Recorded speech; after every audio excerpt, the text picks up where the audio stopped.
Hello' বন্ধু বান্ধৱীসকল, নমস্কাৰ। মোৰ চেনেললৈ সকলোকে স্বাগতম জনাইছোঁ।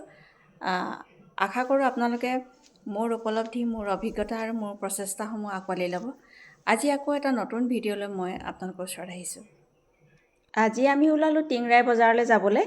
আমি বজাৰলৈ যাবলৈ ওলোৱা দেখিছেনে, আমাৰ জংকীয়ে ইমান চিঞৰিছে, একদম তাকো যাবলৈ লাগে মানে বজাৰ। এয়া ৰেডি হৈ আমি এতিয়া বজাৰলৈ যাবলৈ ওলালোঁ। এয়া দেখিছেনে, এইটো আমাৰ গোলাইৰ পৰা ডিগবৈ ফালে যোৱা ৰাস্তা। ইমান ধুনীয়া ৰাস্তাটো, একদম শ্বিলঙৰ দৰেই লাগে, সেউজীয়া সেউজীয়া। আৰু এয়া দেখিছেনে, ডিগবৈ আটাইতকৈ পুৰণি ক্লাব হয় ডিগবৈ ক্লাব, আৰু এইটো হ'ল তেল ডিপু। আমি এতিয়া ইয়াতে তেল ভৰাই এতিয়া গৈ আছোঁ বজাৰলৈ। এয়া বগাপানী পাৰ হ'লোঁ, এতিয়া আমি গৈ আছোঁ বজাৰ পানীলৈ। এতিয়া বজাৰ দেখিছেনে, এইবোৰ চব গাঁৱলীয়া শাক পাচলি। তিতা ভেকুৰী কেনেকৈ দিছে? হা, 20 টকা পোৱা, 20 টকা। এয়া তিতা ভেকুৰী ল'লোঁ, চেংমৰা ল'লোঁ, ঢেকীয়া ল'লোঁ, ঔটেঙা, এয়া তৰা গাজ, এয়া বেঙেনা ল'লোঁ। এতিয়া বজাৰ কৰিলোঁ। এয়া ছোৱালীজনীয়ে আম খাওঁ ক'লে, আমো ল'লোঁ, মাছ ল'লোঁ, আৰু এয়া গাহৰি মাংস। এতিয়া সকলো বজাৰ হৈ গ'ল। এতিয়া আমি আকৌ ঘৰলৈ উভতি আহিলোঁ।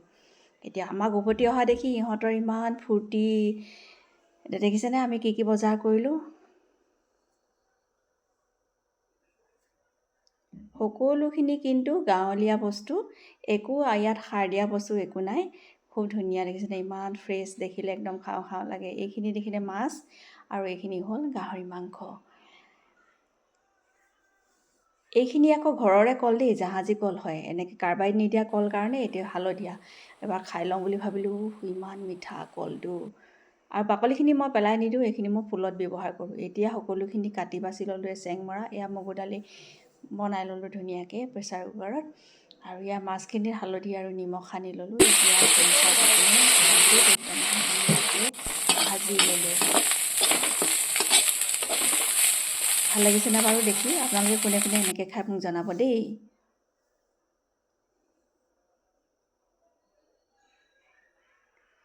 বিলাহীখিনি অকণমান, সৰু বিলাহীখিনি গুটি উলিয়াই এনেকৈ মই গৰম কৰি লেৰেলিয়াই ল'লোঁ, আৰু এই জলকীয়া 3টা পুৰি এতিয়া সিহঁতক পিটিকা কৰিম। টেঙা অকণমান হ'লে মাংসখিনি ভাল লাগিব খাবলৈ। এতিয়া এইখিনি হ'ল গাহৰি মাংস বইল, চেংমৰা, আৰু মই মছলা বেছি ব্যৱহাৰ নকৰোঁ।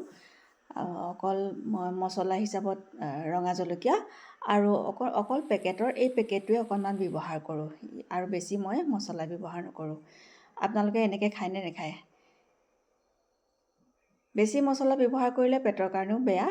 এতিয়া মই মাংসখিনি একদম ভজা হৈ গ'ল ধুনীয়াকৈ, ৰঙচুৱাকৈ ভাজি ল'লোঁ। পানী নিদিয়াকৈ শুকানকৈ খাম বুলি কোৱাৰ কাৰণে মই এতিয়া শুকানকৈ বনাই ল'লোঁ। দেখিছেনে?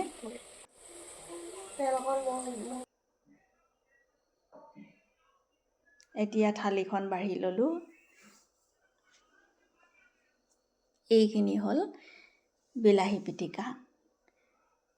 এতিয়া আহিলে টেষ্টিঙৰ সময়।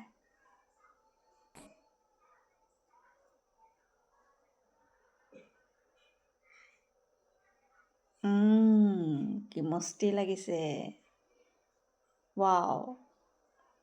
এয়া খৰিচাত ভজা মাছটো আছিলে যে, সেইটো খাইছোঁ, খুব ভাল লাগিছে। আপোনালোকে এনেকৈ খাব।